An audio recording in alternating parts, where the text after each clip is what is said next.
So can I start now? Mm-hmm. No, I should get everybody in, isn't it? Yeah, go for it. Okay.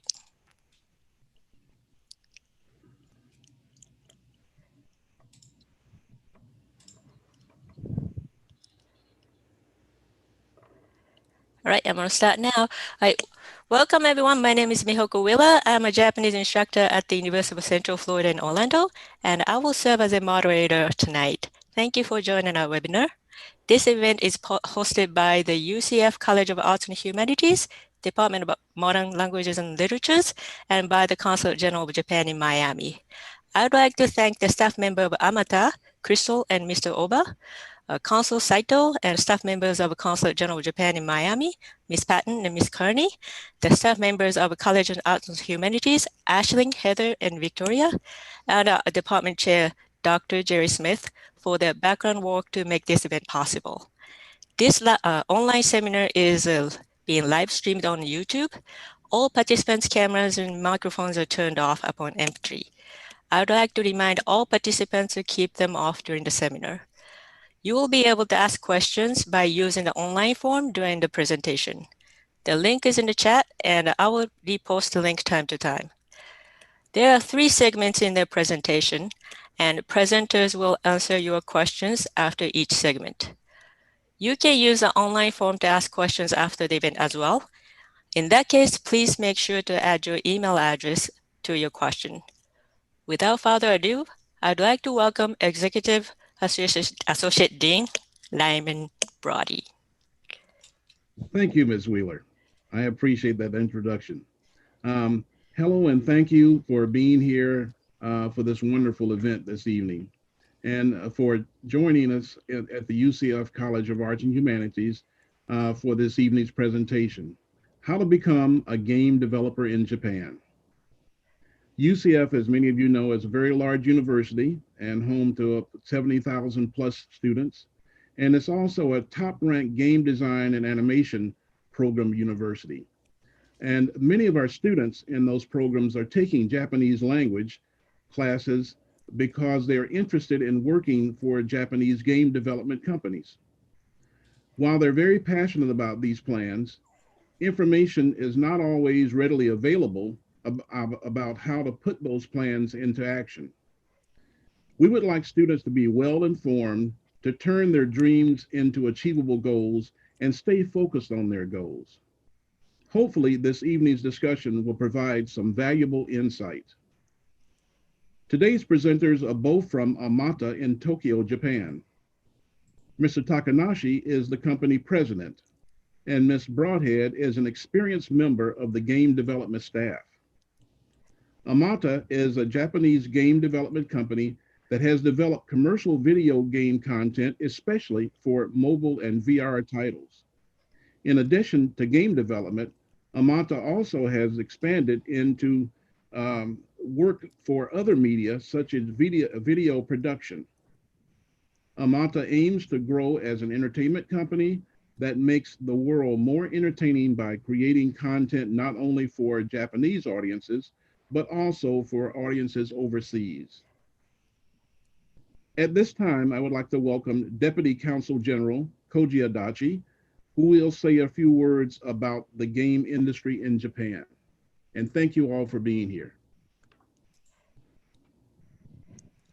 Executive Dean Brody, thank you very much for introducing me. I'm very much honored to be here at the online seminar hosted by the University of Central Florida. I also would like to thank you, Mr. Takahashi, the president of Amata Corporation, and Ms. Broadhead, 3D animator of Amata Corporation, for your support in organizing this event.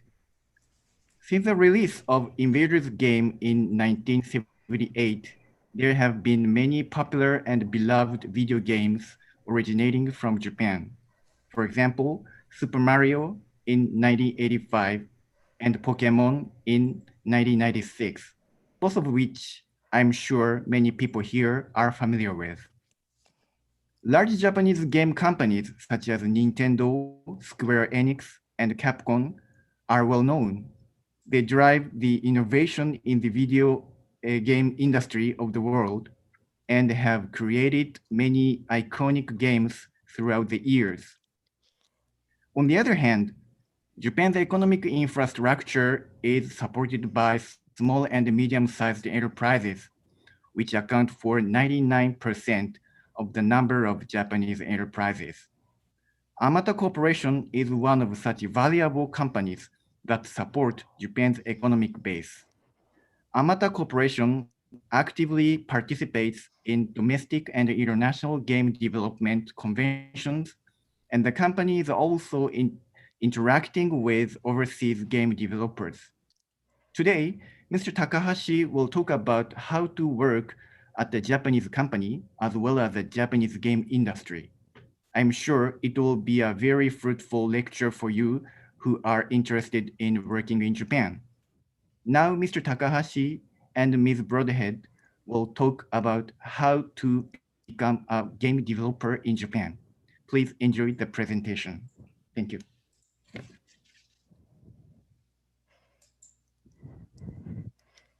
高橋さんになっちゃった。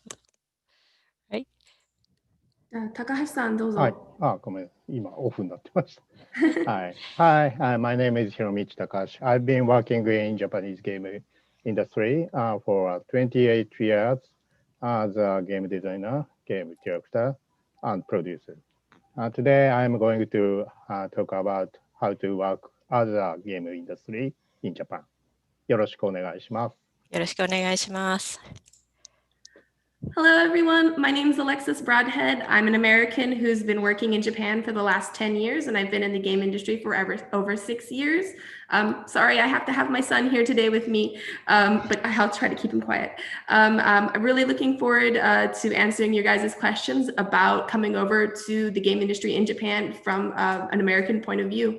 And 本日よろしくお願いいたします。よろしくお願いします。じゃあ、大場さん、お願いします。はい。ちょっと待って、there's three videos, and make sure that you put your questions in the form. Okay. ありがとうございます。お願いします。はい。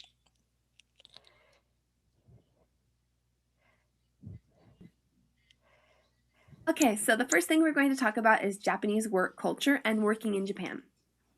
So the first thing you have to do if you want to work in Japan is you have to find a job in Japan. Recruitment in Japan is a little different than it is in the United States or Europe.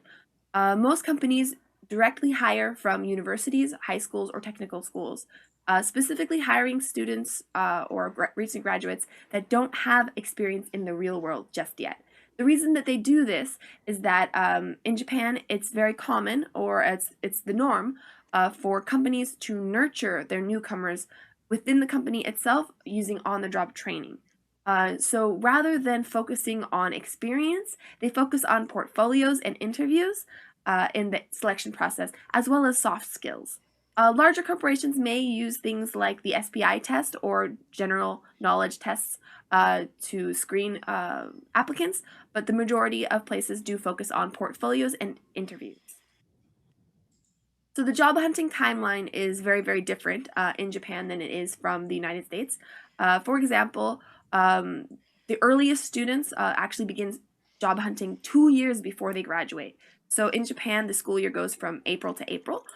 So in April of their junior year, they're already looking into what companies they want to possibly be hired by. And April of their senior year, they begin going to informational sessions held by said companies and begin applying to their jobs. And they actually receive their job offers in October of that year, typically, and they start their job up the following April. So it's a very long process in comparison to the United States or something like that. But most of you are probably not Japanese passport holders.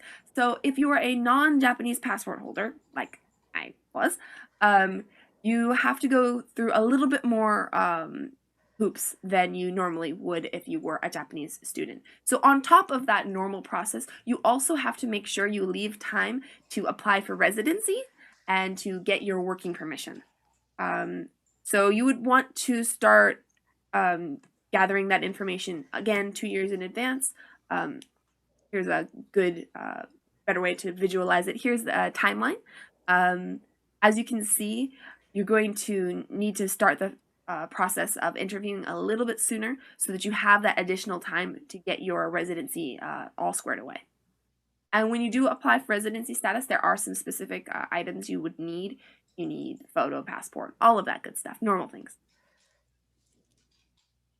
So the reason that you have to have that time is in order to work in Japan, you actually need a status of residency with working permission. Colloquially, people call this a work visa, but that's technically wrong. A visa is what you use for landing permission. You get a certificate of eligibility from that, and that qualifies you for a status of residency. You'll need to renew your status of residency every few years. Typically, your first year, you're going to have 1 year, and then after that, maybe 3 years each time. And then once you've been here long enough, you will eventually have 5 years. Or you may have just 3 years. It does depend on each person. And most game developers have the engineer or specialist in humanities status as their residency. That is, in fact, my status. And the requirements are you need a 4-year degree or 10 years of work history, and you need to prove that you have those things. So you're going to have the documents that prove those things. You also need to have your certificate of eligibility and a resume and your photo. And you have to make sure that whatever job you're trying to do, that you have a degree that is related to it. So one of the best things about working in Japan is that the job security in Japan is very, very high. There's a lot of emphasis in Japan on growth of the organization as a whole, meaning that newly hired graduates have tons and tons of training upon joining a company and are expected to generally stay there for a while. Job hopping is very rare in Japan.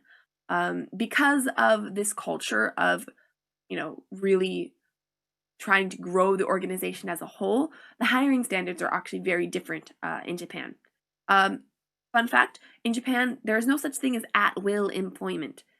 There's a Labor Standards Act that really protects workers, and it is rare to be dismissed over things like injury, sickness, or even poor reviews. It's actually notoriously difficult to be fired in this country. But there obviously are situations where you can be fired. Don't think you can go around breaking all the rules or just having gross incompetence. There are definitely situations in which you can be fired. It's just very rare. So because of the culture of valuing the organization as a whole, Japan uses a personnel-based hiring practice. And what I mean by personnel-based hiring practice is that it focuses on really getting those inexperienced graduates without that specialized knowledge and giving them the skills necessary for their work through the in-company training and on-the-job training. The things like job description, the scope of the job, the work hours and location are all subject to change upon entering the company or even, years upon being in the company. And generally the employee has to kind of go with it if the company wants them to transfer or do overtime because it's like a big family.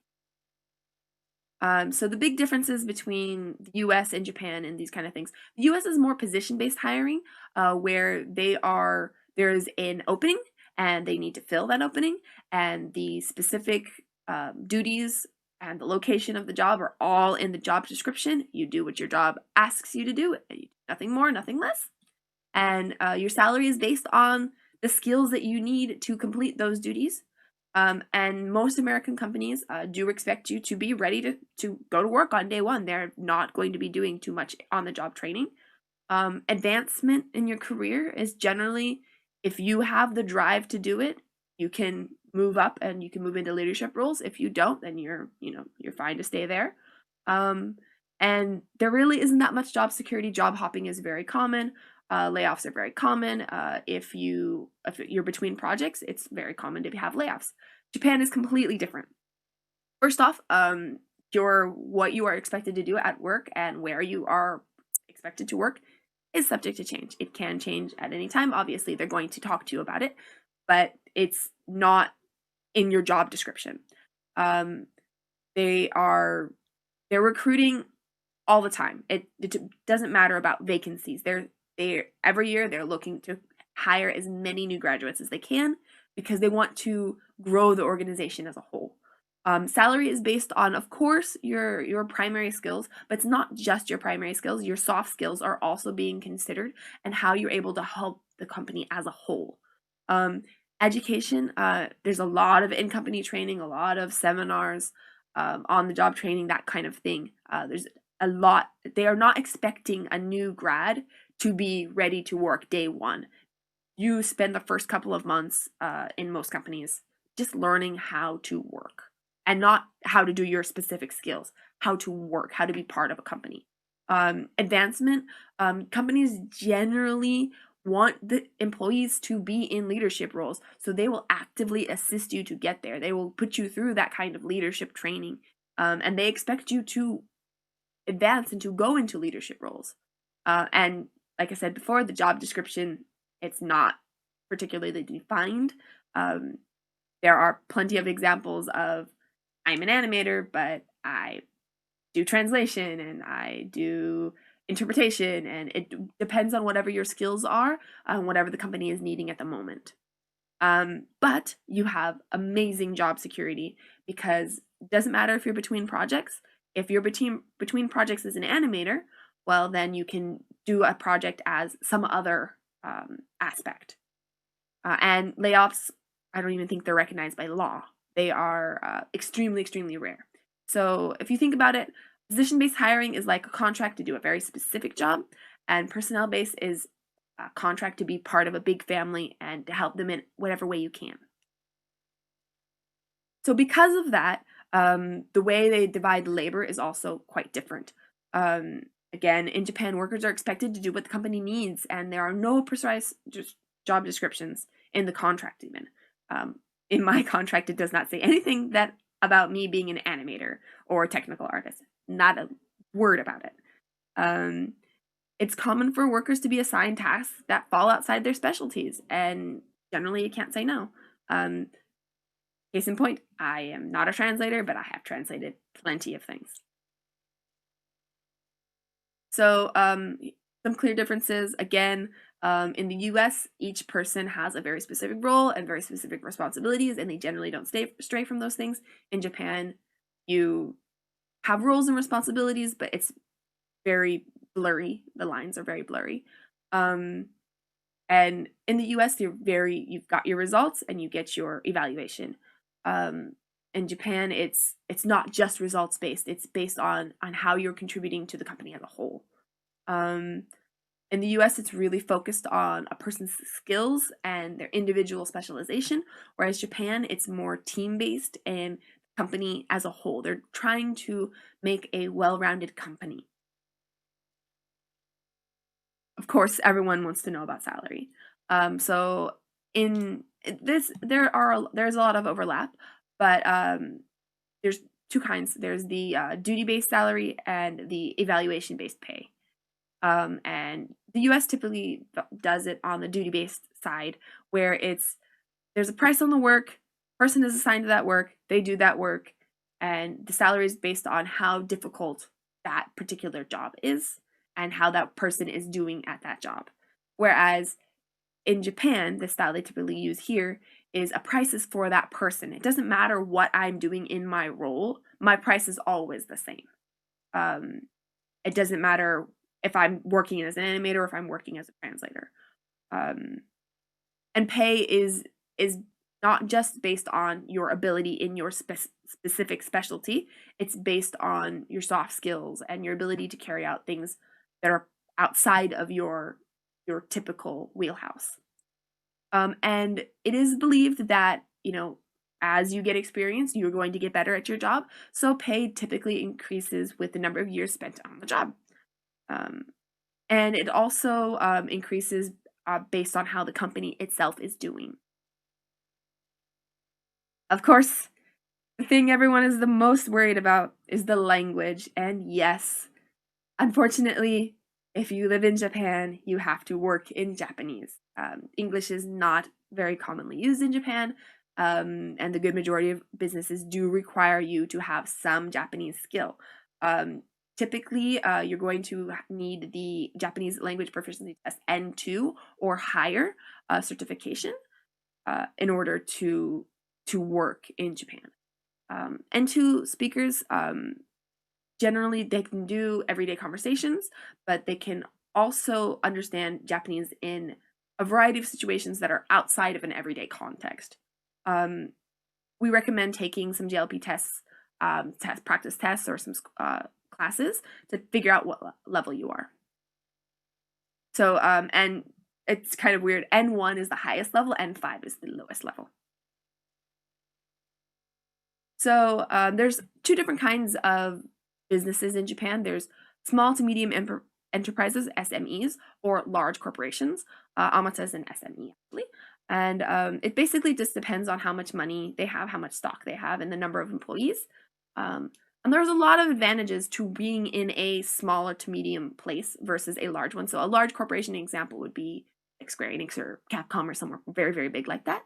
In a smaller place like Amata, you have the chance to get your hands on lots of different things. There's a wide scope of work, and there's a lot of different chances. Whereas if you're working at one of those bigger places, you're assigned this task and this particular project, and you stay there for, let's say, a very, very long time, and you don't get to try lots of different things.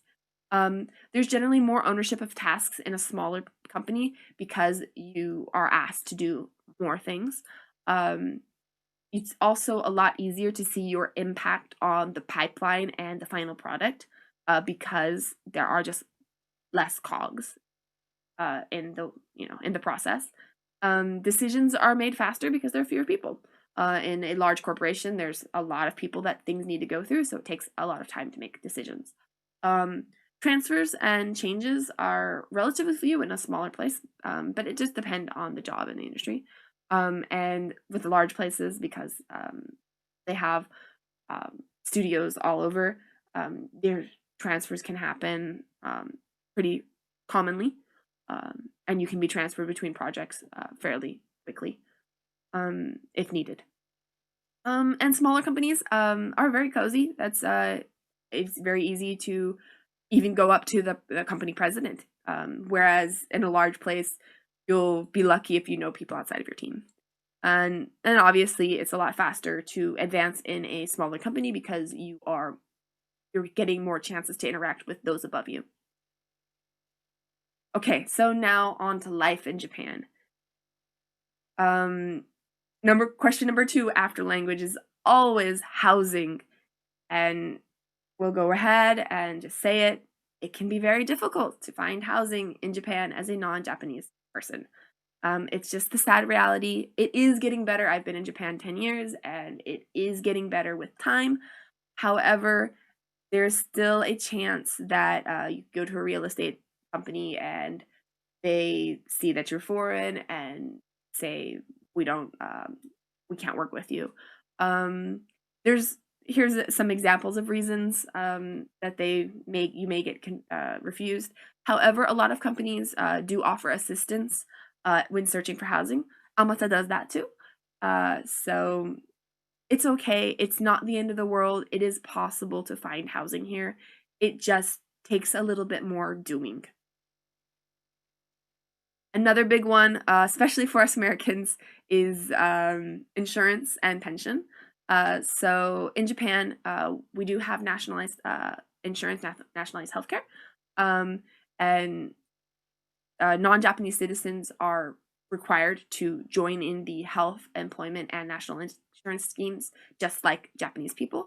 The premiums for health insurance will actually be automatically deducted from your paycheck if you're in a Japanese company. You're also eligible to be part of the pension program. Again, we say eligible here, but that's actually law. And as long as you're in a Japanese company until age 70, you will be making payments towards that. And there's some agreements between the U.S. and Japan that make it so that you can withdraw your money, and if you decide to leave the pension program sooner than the bare minimum requirements. So, like I said, it is a nationwide medical insurance system. everyone has to join it. That's how it works. Because of that, 99% of people are enrolled in it. But I'll tell you this now, every single time I go to the doctor, I'm just floored with how cheap it is. You only have to pay 30% of your medical costs. The rest, the 70% is covered by the 70% is covered by the insurance association. And then if in the case of a major surgery or something like that, if you have high medical expenses, there is a system that can waive the really, really high fee. So, and fun fact, calling an ambulance in Japan is free. So here's some examples of prices. And yes, these are real price differences. If you want to calculate, the 100 yen is typically about $1. In the US, it's give or take. I think it's like 110 right now. So just cut the last 2 zeros off, and you understand how much these things can cost. And yeah, it's night and day, the differences in prices. 10 years in Japan, and I'm still floored every time.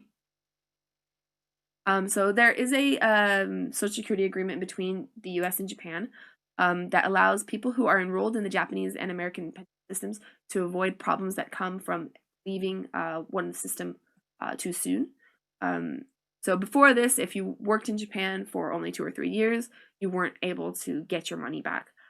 This system does fix this problem. It's just a system that allows you to get a partial repayment for the amount that you have paid into the system.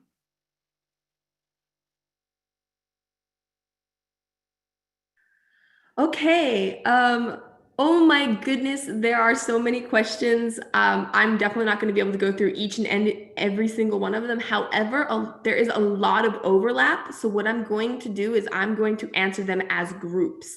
And if at the end of everything, if you think your question has not been answered, feel free to answer or ask it again. So the first one I'm going to answer is from Sarah. What is the best way to move to Japan and to pursue a game design career? Well, I mean, that's really what today's session is about, but I would say that the best way to do it is to go through these new graduate programs that we've talked about here, and basically have your Japanese skills, and while you're in college, go through the application process to these companies, and that's probably going to be the best way. That's the easiest way to get your foot in the door. Takahashiさんもそう思うでしょうか？そうですね。まあ、もしニューグラディエイトだったら、まあ、早く行った方がいいですし、はい。で、いいと思います。So, yeah, and Takahashi-san says the same thing. If you're a new graduate, the best way to do it would to go through one of these new graduate programs, because the bar of entry is a lot lower than it is for other ones. Okay, and then and so there was another one asking about whether or not it's best to move to Japan first. Honestly, you can apply from the US, so I would just go ahead and apply while you're still in school. I'm gonna rush through these because we really don't have that much time. And again, you don't need to be established first. It's much easier to be in going in through the new graduate programs. Do you always need to have a degree or experience, though? To work at a company, you do not have to have a degree. However, you do need a degree for your status of residency. So you need to have a bachelor's degree. You need to have a 4-year degree or above in order to get a status of residency, like a specialist in humanities. So just keep that in mind. If you are a Japanese passport holder or married to a Japanese person, if you have a spouse visa or are a permanent resident, then you do not have that requirement. But the 4-year degree requirement is a requirement of the visas and status of residence, not a requirement of companies typically. Okay, and then bachelor's degrees that are in demand. Takahashiさんはどう思いますか？どんな、bachelor's degree が必要だと思いますか？勉強するなら何を勉強すればいいでしょうか？何が勉強すればいい？いや、ね、まあ、日本だと、まあ、この後、多分ビザの話もあるので、多分その専門で働くためのディグリーは必要になりますね。これはだからマストで必要だと思います。はい。So basically, you need to have a degree in whatever your specialty is. So I'm an animator. My degree is in computer animation. So that's why I was able to get my job in Japan. Is I have the proof that I am skilled. I have this knowledge in my specialty that I can bring to Japan. So it's not so much of what bachelor's degrees are in demand, so much as what is your specialty and what can you bring to the table, and getting that degree for that specialty. Hope that answers those questions. We have one interesting question here is, if getting a game design job in Japan during college proves unsuccessful, how does the job hiring landscape change, and what would your recommended actions be? そうね、なんか、じゃあ大学中で、日本でちょっと採用されなかった場合、どう変わっていく、なんかどうすればいいのっていう質問ですけれど、いかがでしょうか。ごめん、ちょっと。なんか、分からなくなっちゃった。ごめん、この9番ですけど、日本で大学中でやっぱりちょっと採用されなかったんですけれども、卒業しちゃった。その場合はどうすればいいでしょうか。また日本に行きたいと思ってるけど、ニューグラジュエットではないのに。ニューグラディエイトではなくても、採用してくれる会社は、今あるので、それで、リモートでの就職活動を頑張るということが一つあると思います。あとはもうそのニューグラディエイトとしては諦めて、ちゃんとアメリカの、会社で要するにキャリアを積んだ上でもう一度再チャレンジするというやり方もあると思います。So even if you weren't able to get it during college, some companies still, like Amata is one, hire people in their first couple of years in the field as similar in a similar way to the way they hire the new graduates. So that's one option. Another option would be to start working in the field in United States and get that experience there and then move over. Those are Takahashi-san's answers. I'll give you my own experience. I graduated. I did not get a job in Japan right when I graduated because I didn't speak Japanese yet. So I came over to Japan as an English teacher. There's the JET program. I didn't do JET, but I did something similar. And that's how I got my foot in the door. And then I got over to Japan, learned the language, and made the jump over here. But that is a much more difficult way to do it. I do not recommend it, but it is an option if you're unable to do the new graduate type programs. So we have a lot of questions about the language barrier. As I said in the presentation, the language barrier is very real and you do need to have roughly N2 or above. It depends on what your specialty is. So I'm an animator, so I do need communication skills. I need a lot of communication skills, but I don't need as much communication as, say, a game designer or a director or a producer. So for me, N2 was a safe level, but someone for a game designer, you're going to need N1 because you need to write specifications and game design documents and things like that. So the language barrier is very real, and it is probably the most difficult thing to overcome as English speakers. So you do need the Japanese. When I first came to Japan, I spoke literally zero Japanese, and that's why I wasn't able to get a job. So yeah, the Japanese level is extremely, extremely, extremely important. Super important. Cannot emphasize that enough. ね、もう重要でしょ？そうですね。はい。What was it like to apply as a foreigner? 外国人でもうなんかいろんな会社に応募するのはどんな感じでしたでしょうかっていう質問だけど、これは honestly そうね、私向きだよね。僕は外国人じゃないから。Honestly, I didn't think it was too different. I mean, I'm lucky that Amata is amazing and has absolutely no, they don't think about race, they don't think about anything other than your abilities. So I didn't feel too put out by being a foreigner, being different. I do stand out. I stand out a lot in the industry here, and I turn it into a weapon. I'm a girl, a foreign girl in the Japanese game industry, and there's only a handful of us. But I think it's not a disadvantage in any way. I think it's anything you can turn it into an advantage. Make that something that is a plus for you instead of a minus. But it wasn't, I didn't think it was any different than applying the way it would be in the United States, personally. 時間今どうですか、おばさん。あと一つぐらいいけます。Okay. What is the work culture like at a video game company, and what are the differences in the work environment in Japan compared to America? What are some things that would be considered rude or unusual that are normal in America? 日本のゲーム会社のカルチャーってどんなもんでしょうか？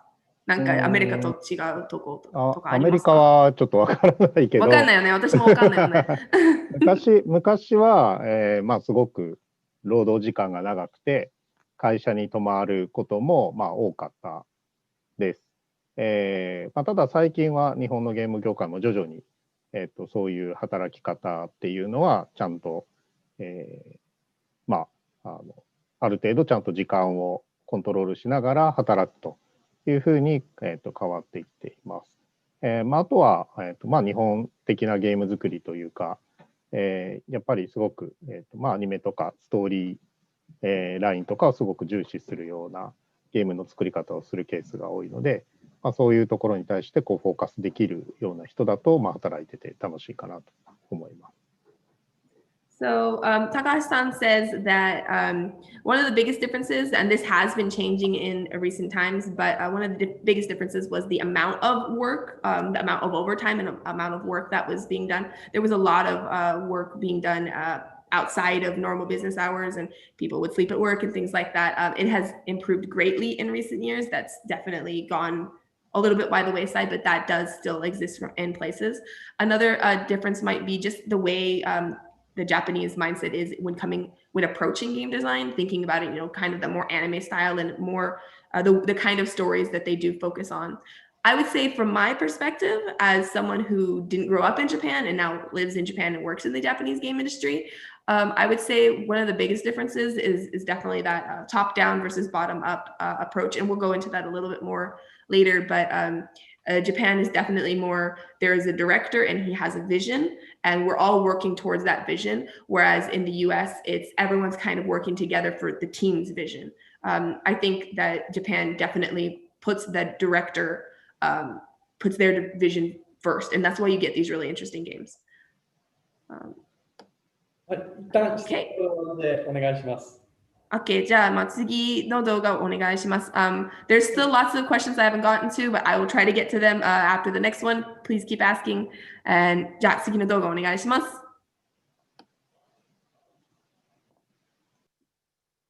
Okay, now we're going to talk about the game industry in Japan. So first off, let's look at the world game market. In 2019, the world game market was worth 15 trillion yen. Each of the platforms, mobile, console, and PC, grew compared to the previous year. Overall, China is in first place as far as their market share is concerned, followed by the US and then Japan. The Japanese game market is worth 1.6 trillion yen, while the US is worth about 4 trillion yen. If you break it down by platform, online games take about 1.3 trillion yen, versus console games, which is 303 billion, and PC games, which is 54.5 billion. The online is the green, the console is the blue, and the PC is the pink. So there's a big difference in the way games are developed in the US versus Japan. The genres even. The US typically focuses more on FPS, action, and open world games, whereas Japan does focus more on RPG, action, and adventure games. The graphics in the US tend to be more on the photorealistic side, although that has kind of changed in recent years.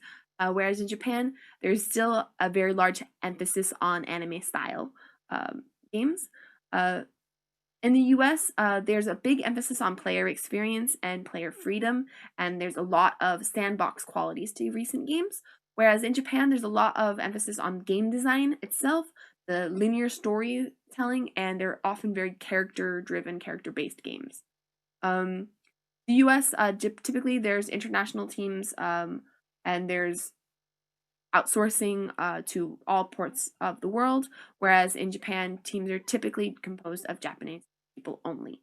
In the US, ideas typically come from the bottom up. The staff themselves come up with ideas, whereas in Japan, it's a little different. Directors have the end all be all say. They have the ultimate authority, and typically ideas do come top down. However, that's not the every single game being like that. It's just often. So in the US, again, the US is typically very specialized.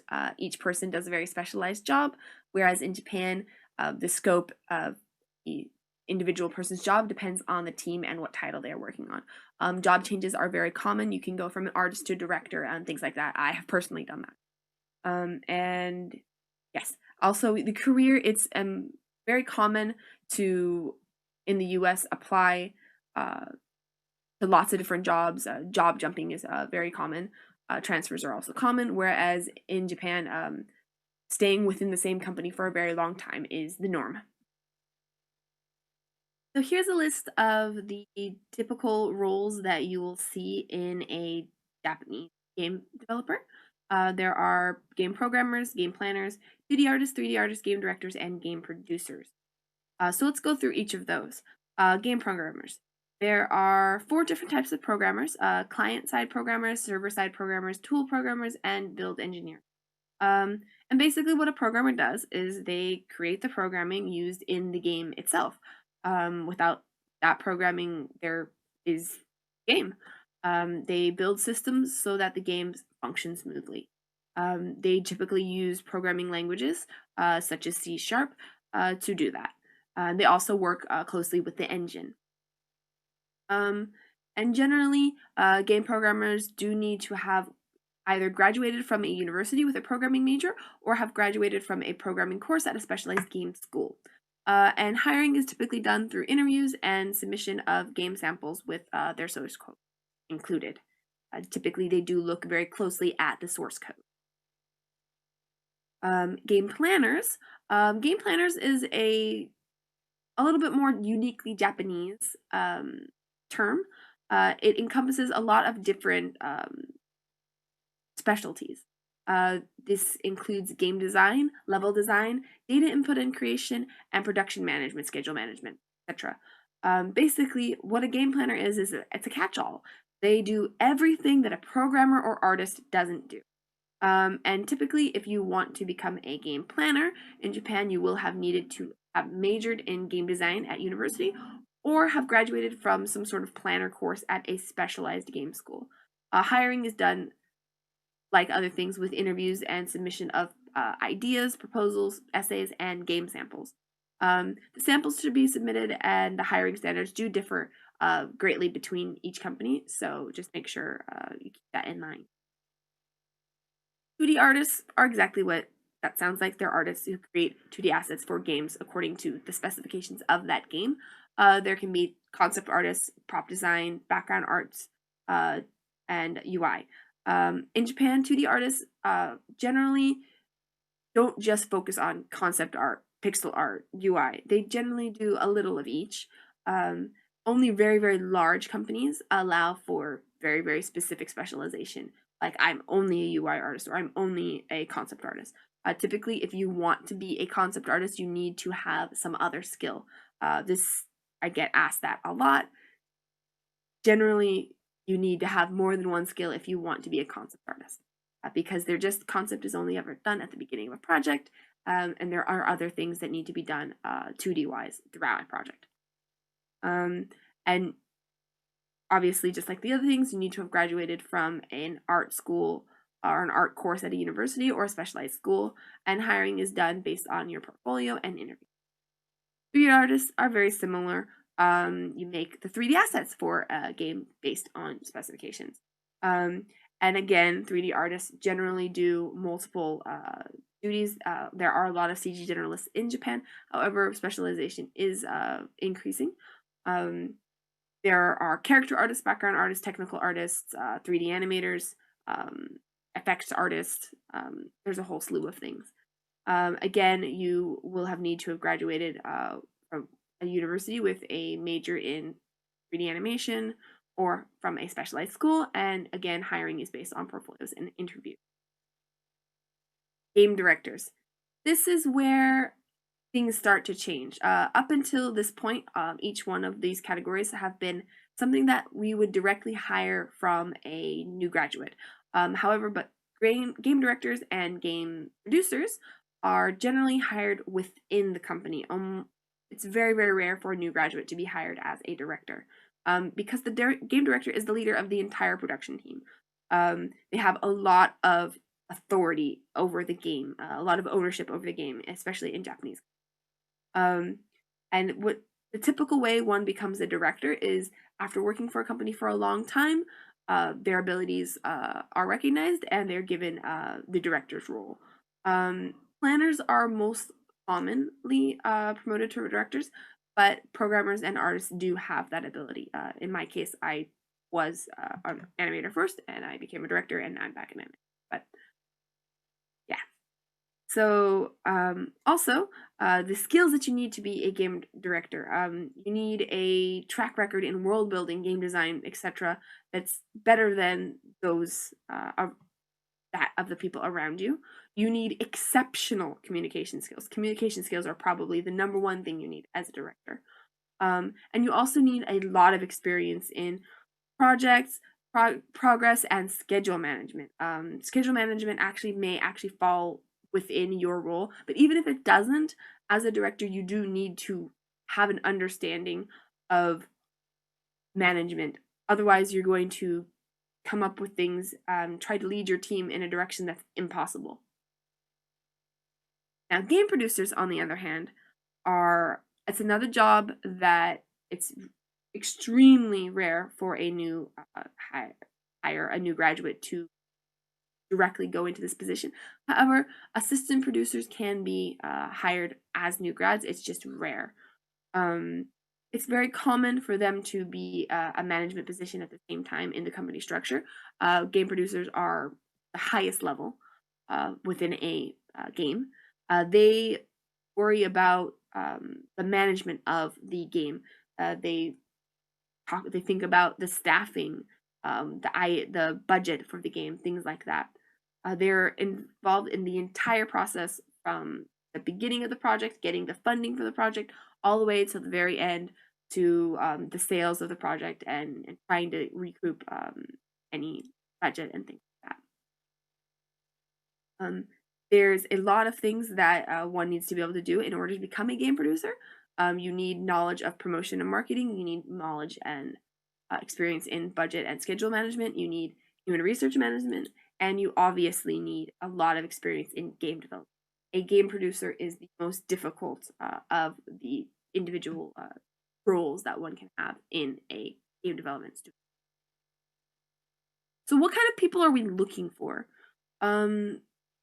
Obviously, we're looking for people who can do their specific role. But you also need to have self-management abilities because you're always getting a very steady stream of tasks with very little breaks between each of the tasks or each of the projects. You also need extremely good communication skills, especially if you're working with a publisher and you need to be able to communicate and cooperate with those other teams.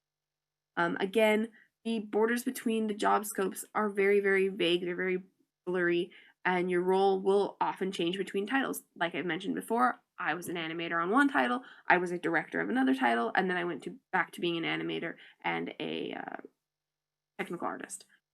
So it just depends on the needs of that project. And it is also expected of staff that they work on strengthening their own specialties while not, really having a clear separation between their roles. Basically, work on your specialty, but try to help the team anywhere you can. So here's just some of the publishers and developers in Japan. On the left side, you'll see some very common publishers, and on the right, you'll see some very common developers. We are a developer. So a big difference between developers in the US and Japan is that in the US, developers generally fundraise for themselves. They make a proposal, they create a prototype and a vertical slice before selling it to a publisher, and they keep the rights to their game typically. In Japan, it's very, very different. Fundraising is a very, very specific things that they can do.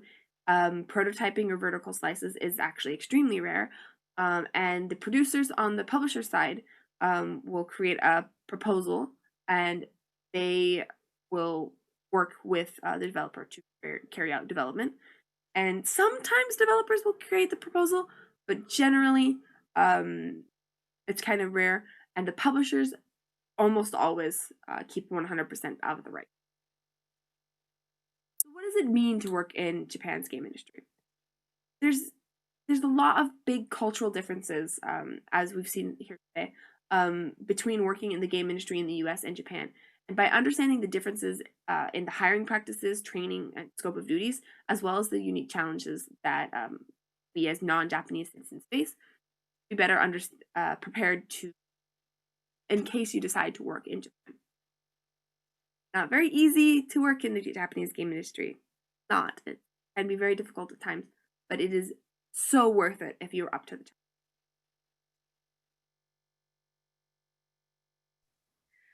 Okay, we have even more questions. I don't even know what I'm going to do with all these questions. So again, I'm going to try to group things together the best I can. And I'm going to leave any questions that are specific to Amata for the very end, because the next section is going to be about Amata. Okay, so let's see here. And then any questions that aren't related to the game industry specifically, I'm going to skip for now. So are concept artists in Japan in demand in Japan? どうですか、高橋さん。コンセプトアーティストは必要とされてますか？はい、必要とされてると思います。はい。ただなんだろう、日本の場合はそのオリジナルの世界観だけではなくて、そういうアニメのゲーム化みたいな仕事も多いので、そういう意味ではそういう既存のそういうアニメとかの世界観とかを理解したコンセプトアートを描くというような仕事もたくさんあったりするので、そういう意味で言うと、日本語で言う引き出しってわかる？いろんなアートスタイルだったりをチャレンジするようなことは求められると思います。So yes, concept artists are in demand. This actually ties into another person's question, who was asking about what do companies look for in portfolios for concept art and character design. Yes, concept art is in demand. However, it's not so much you're bringing out your own art style.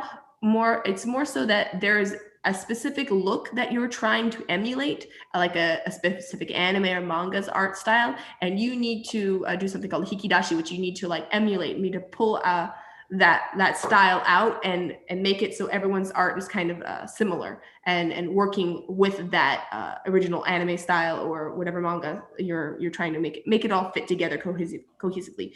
So what you want to do in a portfolio is you want to show an ability to be kind of a style chameleon, that you have lots of different styles that you can work with. I guess this also ties into this question about, are there any significant differences with focuses and strategies in a Japanese game design portfolio and an American portfolio?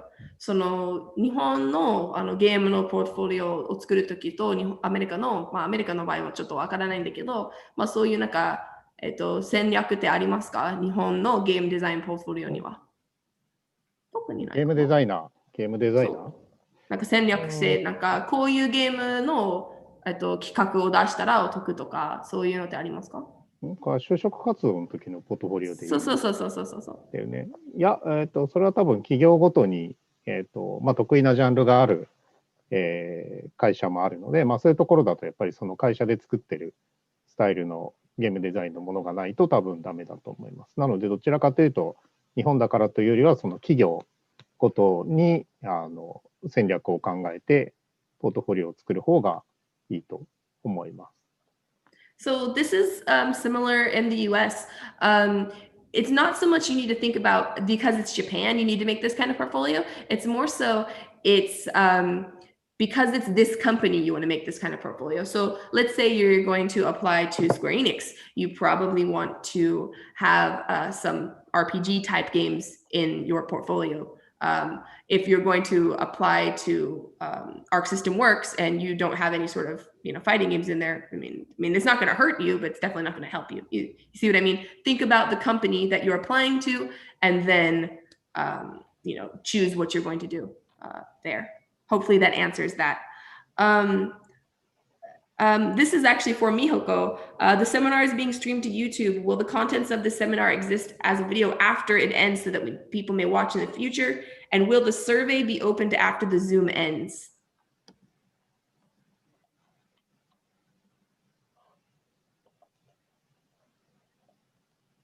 I'll let her answer that a little later.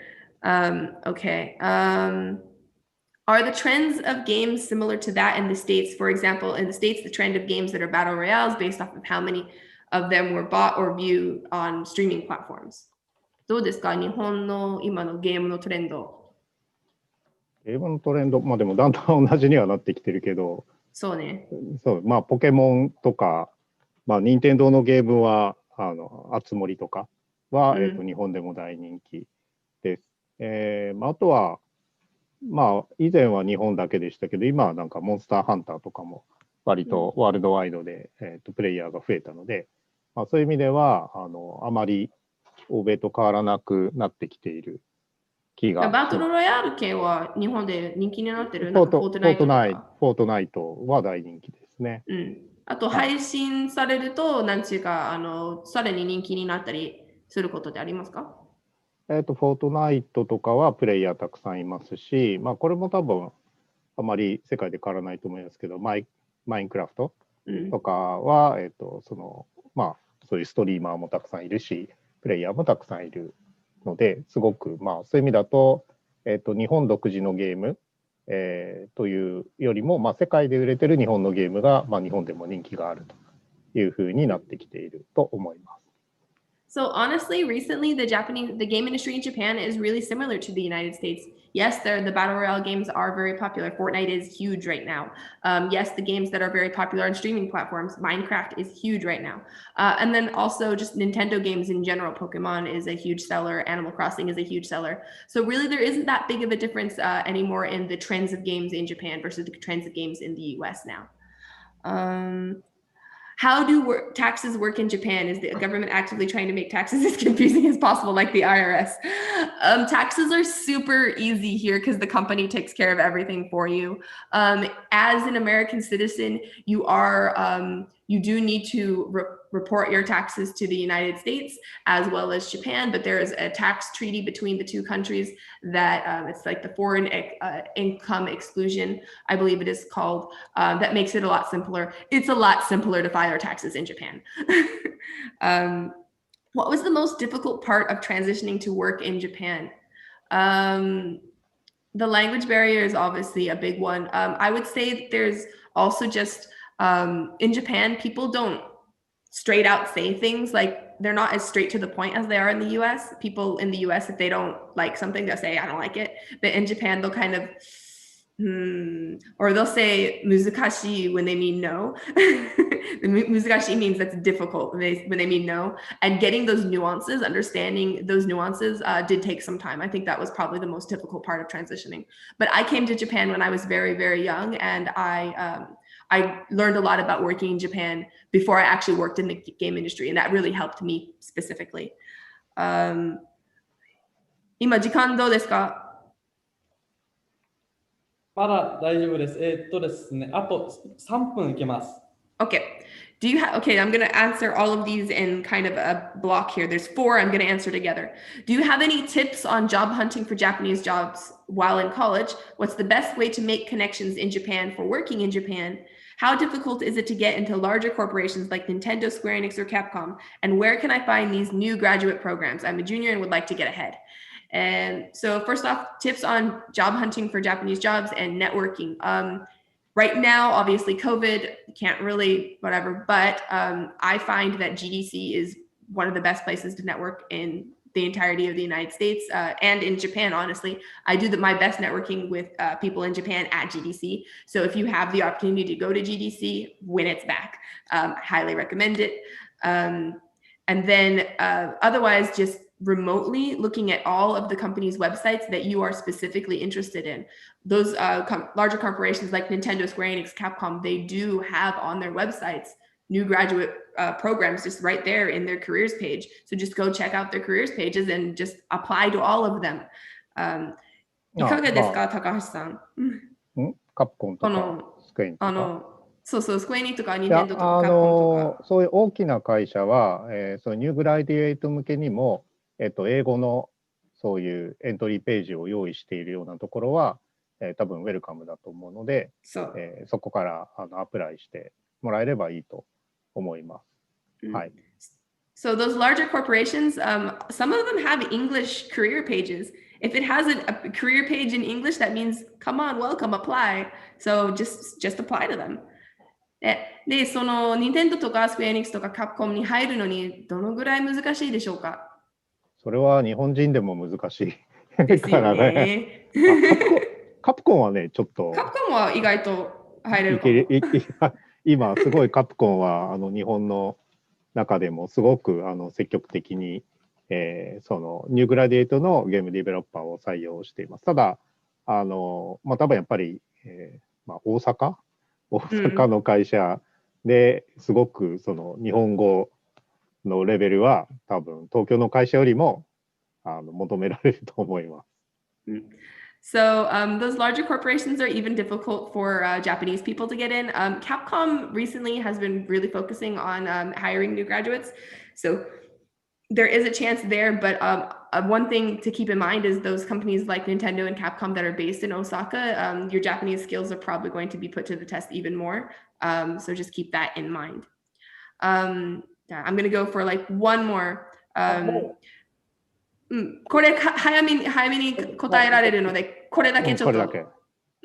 If I don't live in Japan, is it possible to take an online job from Japan? Can you work for a Japanese company from America, for example, like Nintendo?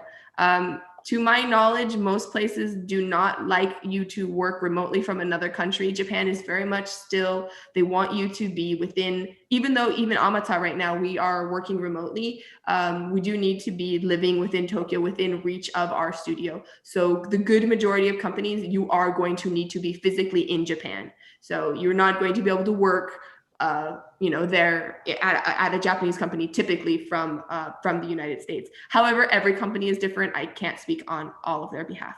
So did they kind of? Okay, then the next section, お願いします。はい、ちょっと待って。This one's more about Amata in general.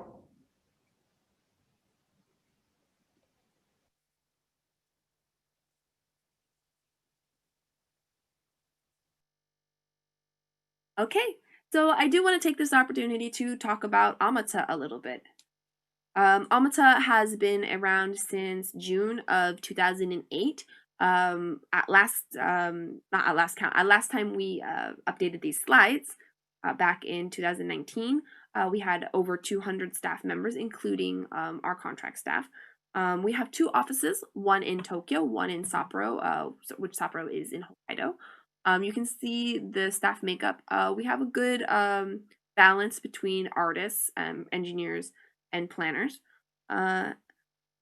And here are our executive officers. Of note is our company president and director. Worked on, or not even worked on, he was the producer of Doko Demo Issyo, which is the Together Everywhere series. It's not very popular in the US, but you may know the white cat that Sony uses as a mascot. It originated from Doko Demo Issyo. And he's been a producer on many, many titles. And all of our executives actually are Sony alum. Fun fact. So what we do as a company is we do a lot of different things. We work on a lot of contracted game development and management. We work very closely with DNA, Square Enix, Bandai Namco, Gung Ho, Marvelous, etc. This is our bread and butter. We've been doing this for years. We're very good at it. More recently, we have been doing in-house game development and publishing for our own titles. namely Last Labyrinth is a very big one that we've recently used. We also had a smaller mobile content distribution service, but at the moment we're not really focusing on that. But we do want to continue to create our own original content in the future. Outside of that game development, we actually do work on film and some other more interesting projects, and we'll go into that in a little bit. We definitely like to keep expanding into as many new markets as we can. So here's just some examples of our contracted work that we've done. This is Tenka Hyakken-zan. It's based on Dengeki Magazine's Tenka Hyakken, which is basically the story of swords and girls. And it is a game that's made in Unity 3D. We did the planning, we did the client side development, and we do manage the game. It is extremely popular. It is frequently in the top ranking lists on iTunes and Play, and has over all of this time maintained a very great, like wonderful KPIs, and has a great user base, and is just doing extremely well. Another game that we were contracted to create was Final Fantasy Agito. I actually worked on that. And it was a RPG for smartphones that was very much ahead of its time. It had most beautiful graphics. I'm very biased. But yeah, this was a Japan-only game, sadly, and we handled everything from the planning, the development, to the management and to the operation of the. Another one here, many of you may recognize this character. I'm sure plenty of you do know Fate Grand Order. We worked on the Fate Grand Order VR title for PlayStation VR. And we did the planning and development for the character model, the backgrounds, the shader work, effects, motion, tools, etc. Just a little bit on one of our original titles. This is Last Labyrinth. I've actually worked on this as well. This is a VR escape the room adventure game. It is our first self-developed VR title, and it launched on almost every VR platform, on every main VR platform. It won plenty of awards, and it was a simultaneous global release in 2019, almost a year ago. But outside of games, we actually, like I briefly mentioned before, we have worked on dramas and film. And the Final Fantasy XIV Dad of Light, we worked on the TV series and as well as the full-length feature film. And we planned and produced the drama. We also produced a novelization of it. And I believe you might be able to find the drama itself on Netflix. I don't believe the full-length version is on Netflix at this time. So in the future, we want to continue focusing on a game-centric business model in the future as well. We are primarily a game developer. We want to keep that as our core. We do want to aim for multi-platform compatibility. We want to focus on mobile, on console, on PC, on VR, and everything. And we really want to make sure that we're creating media that is interesting and profitable for everyone.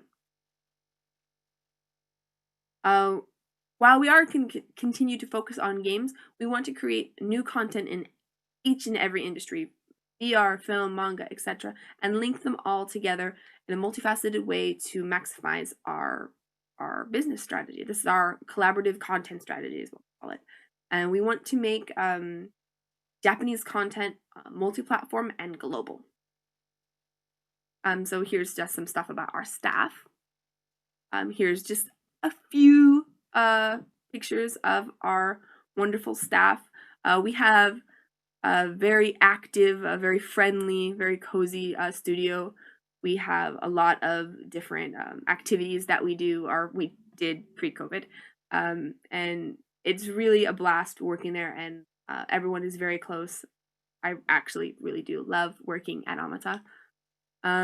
Here's just a little bit about our staff, their makeup. It is 80% Japanese, but 20% foreign. This is a very high ratio of foreign non-Japanese staff to Japanese staff. There are also 72% male versus 28% female. Again, that is a huge number of female staff members. That is not the norm in Japan. And then most of our staff is actually mid-career hires as opposed to new grads. We have a lot of veteran staff at our company. A lot of Sony alums. We have Konami, we have Tecmo, we have Koei, Hudson, Taito, Square Enix. We have a ton of veteran staff in our company. It makes us very special. And our company's mission is to just make the world more entertaining. That's it. We just want to make the world a more entertaining place. So here are the positions that we are recruiting for. Pretty much everything. If you see your specialty up there, we're recruiting for it. We're also recruiting for general positions. So those specialty positions are things, like art, programming, etc. But the general positions that we are hiring for, things like production tasks, progress management, data operations, client relations, ER, etc. We are also hiring for those kinds of tasks as well. However, which individual task you will be assigned to depends on your goals, on everything that happens after you've joined the company. So here's just a little bit about working at Amata. We start our day at 9:30. We end at 6:15. We have an hour-long lunch break. One very cool thing about Amata is we do not have that much overtime. Very much when we were working in the office, there would be a bell at 6:15. Teens go home. There'd be a bell at 7:15. They really go home, and then at 10 p.m. Mr. Takahashi is going around and being like, "Leave, please leave." They're very much they want you to do your job between your normal hours. Very want everyone to be punctual, but they want to do your job and then they want you to go home. We value work-life balance, and that's very rare, I think, in Japan. We have 2 studios, one in Tokyo, one in Sapporo. Weekends and holidays are your typical holidays. You have some leave at the beginning and end of the year. There's also refreshment leave that you can take, like floating holidays, 5 days a year. There's 10 days of vacation in your first year, and that does increase each year. The monthly salary starts at 240,000 yen and increases there. There are raises twice a year, and there are bonuses based on the performance of the whole company. There's also a lot of different extra bonuses, like extra benefits. There's a travel allowance. So if you live kind of far away from the company, they will reimburse you up to 50,000 yen of your traveling. Or if you are working from home, they give you 8,000 yen a month as a benefit to working from home. There's also, if you work past a certain time at night, there's money for that. If you work on a holiday, there's money for that. Another unique one from our company is that each month you're given 5,000 yen to use for your smartphone to use on your data plan, which is nice.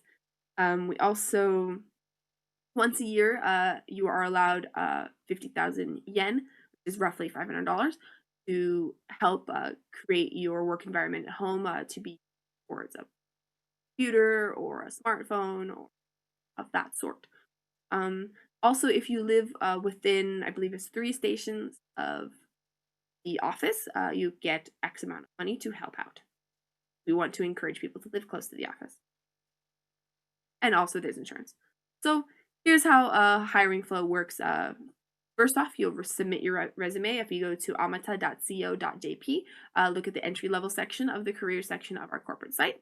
We'll look over all of the documentation that you send, and regardless of whether or not you pass or fail at that step, we will contact you to let you know. After you've passed that, you'll take the SPI. Then there'll be 2 to 3 interviews. Those interviews right now, because of coronavirus, are all being held online. And then 2 to 3 weeks after passing the original initial document screening, you will be informed of the results. Very quick process.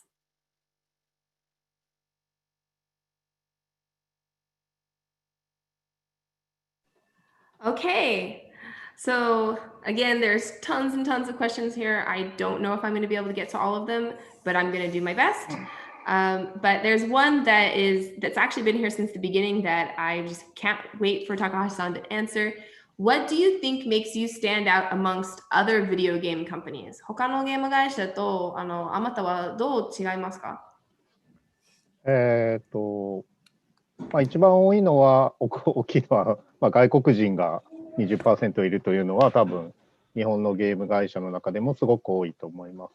他の会社だと多分 5% とかいても多い方ぐらい、日本全体でも外国人の労働者 2% ぐらい、しかいないので、そういう中では、そこが一番ユニークだと思います。あとは日本のゲームディベロッパーだと、その得意なゲームジャンルがあって、そこにフォーカスしているスタジオが、多いです。有名なところだとプラチナゲームズはアクションゲームが得意とか、アークシステムワークスだと、格闘ゲームが得意とか、であまたはちょっとその逆の、スタイルでプラットフォームもゲームジャンルも固定せずに、どんどんいろんなものにチャレンジするというところは少し違うと思います。So one thing that's very unique about Amata is that the 20% foreign number, that is very, very unique. That's almost unheard of in Japan. Probably the majority of game companies, probably closer to 5%.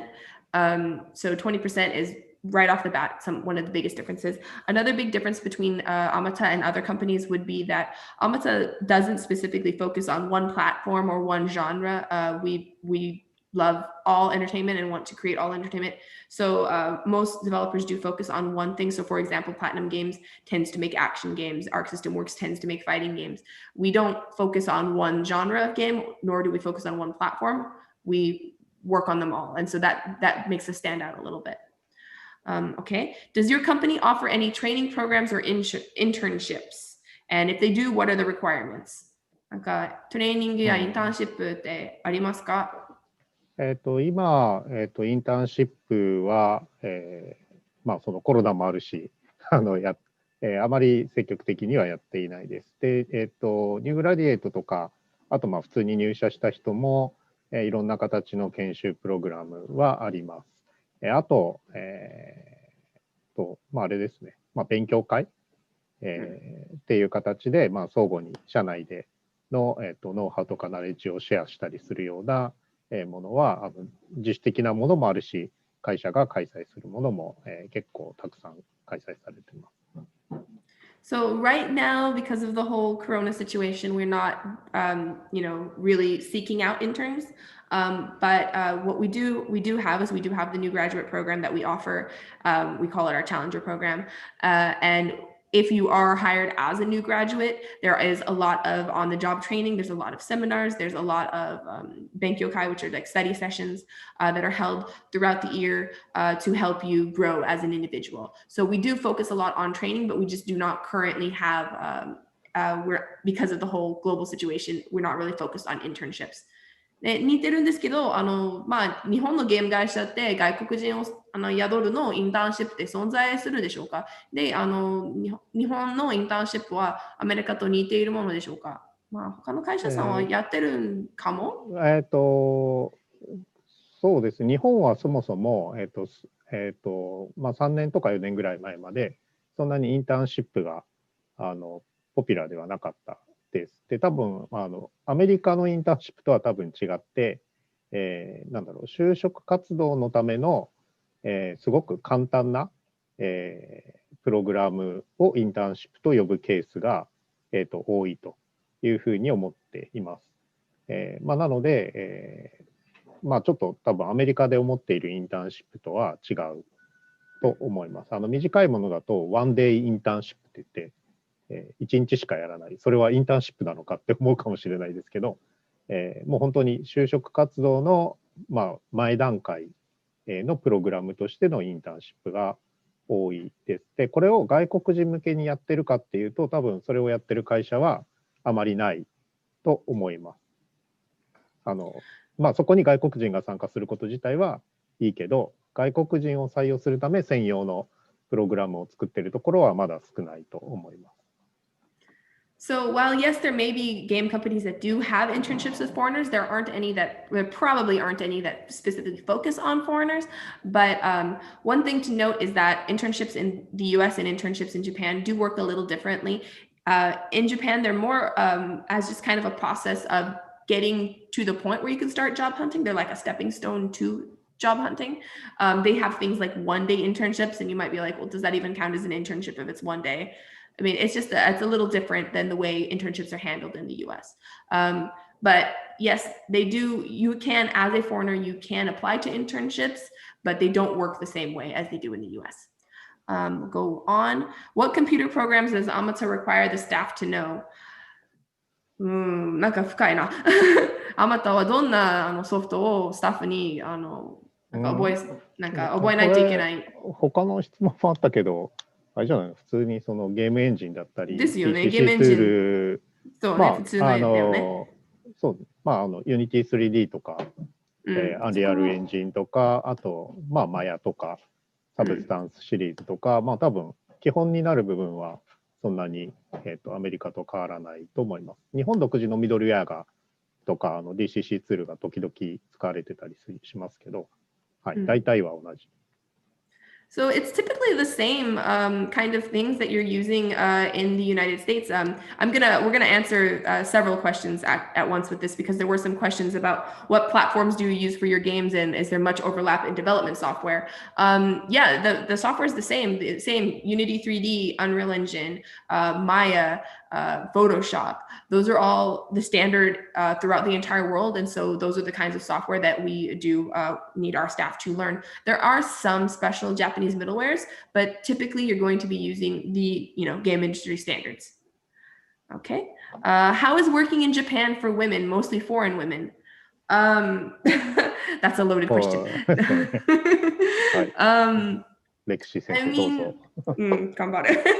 Honestly, I've never worked in the United States, so I haven't worked in the game industry in the United States, but I do know a lot of people there.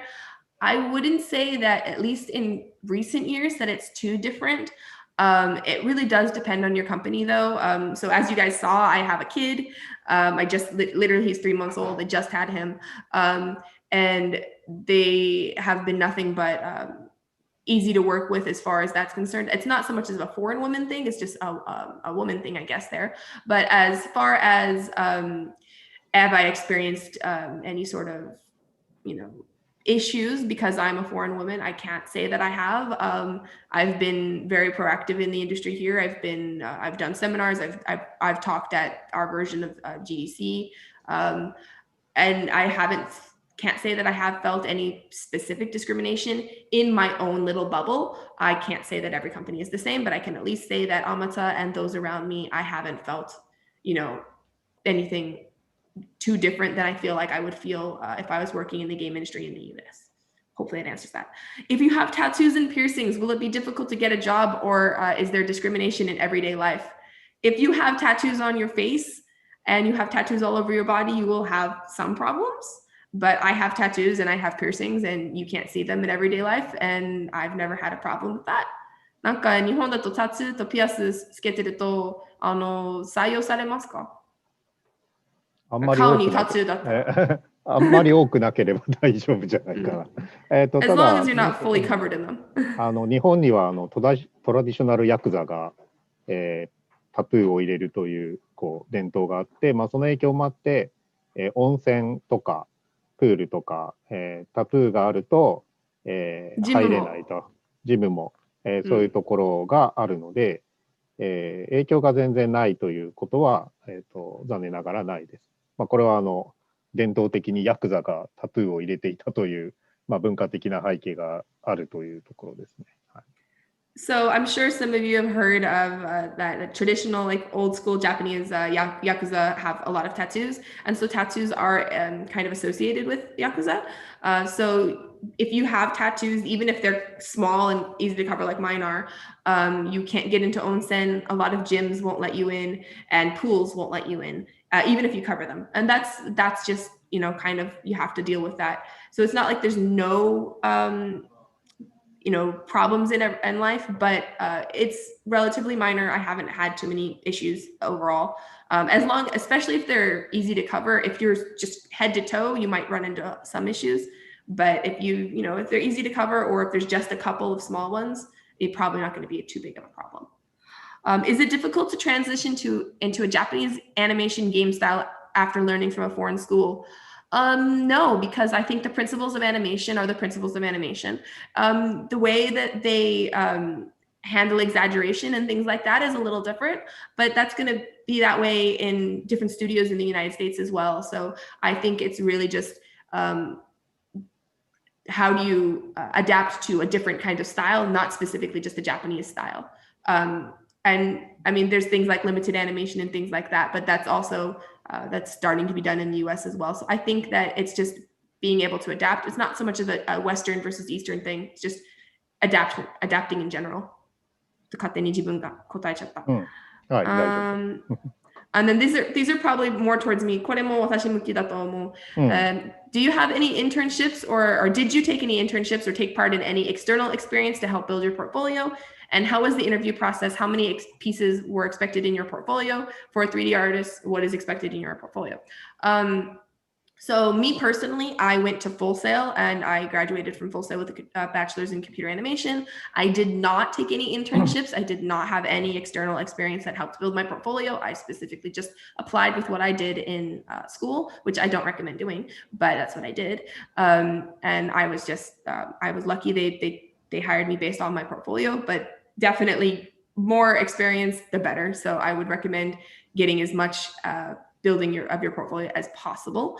And then the interview process was like we did in the slides. It was very simple. As far as the number of pieces that are expected in your portfolio, that's really up to you. Show your best work, put your best foot forward. If one piece would show this is me as an artist and hire me now, if one piece will do it, one piece is enough, but probably not. But don't put a bunch of stuff that is, not your best foot. Put your best work on there and make it, show you on a plate, basically. 28番答えますか？次が最後の応答です。回答でお願いします。じゃあこれはスキップするね。関係ないから大丈夫。そう関係ないから。関係ないやつはちょっとスキップ。I'm gonna try to pick one good one for the last one then. 最後だからいいやつにしたいよね。少し延長しても大丈夫じゃないですか。そう、私は延長しても大丈夫です。そこは皆さんに。すみません。すみません。一つ答えたら、一応ストリーミング終わりになります。はい、わかりました。時間は来ちゃうんですね。はい、そうです。はい。Okay, then I'm going to go with this one then. Are there any roles that are easier to make your way to a producer role than others? And what does it take to become a game director in Japan? プロデューサーになるのに、どっかの、どの道が一番進めやすいで、ゲームディレクターになるには、何が必要でしょうか？日本だと多分ゲームディレクターとかプロデューサーになるには、どこかの会社に入って、その会社の中での実績と信頼を作っていく必要があると思います。スライドにも書いてあったように、最初からゲームディレクターとか、あとプロデューサーって大体日本だと管理職、マネージャーも一緒にやってますけど、そういう人を外部からいきなり雇ってマネージャーにするというスタイルは日本ではあまりないです。なので、どこか一つの会社の中で、ある程度の期間、会社とかチームからの信頼を得られるような実績を積む必要があるので、まずは、どこかの会社のどこかのチームに入って、その会社の中でのキャリアパスをちゃんと確認して、そのステップをちゃんとクリアしていくっていうことが、逆に一番早いと思います。So, like we said in the slides, really game directors are typically not hired from instantly from outside of a company. You generally make your way up in the company and get that respect from your peers and that trust from your peers. So the best way to become a game director would be to go into a company as your specific specialty and really just get that trust, show your abilities, and work your way through the ranks. So that's typically the way that's done. And プロデューサーも似た感じですかね。プロデューサーも同じはい。プロデューサー And は producers 特 are に similar. 管理職だから、やっぱりその会社の中で、実績と経験を積む必要がありますね。So directors and producers are typically management roles, which means they're in charge of things that are, outside of just that specific game, and they're part of the more business side of things as well. So it really does become important to really have a deep understanding of the process and to have a lot of trust from those around you. So definitely producer and director roles are things that you're going to want to work up to within a company. All right, well, that's going to be the last question. ありがとうございます。Thank you. Thank you, Mr. Takahashi and Miss Alexis. Dean Brody, could you give us a word to close the seminar? This is the time that we're going to end the streaming. So, Dean Brody, please. Sure. Well, first of all, I am totally impressed. This has been a wonderful presentation, and I want to make a word of special thanks to the Deputy General Counsel, Koji. No, I don't. For his support in putting on this presentation, and I especially want to thank Mr. Takahashi and Ms. Broadhead for an outstanding presentation tonight. So it was just fun for me to learn a lot about not only the gaming industry in Japan, but also about the culture in Japan.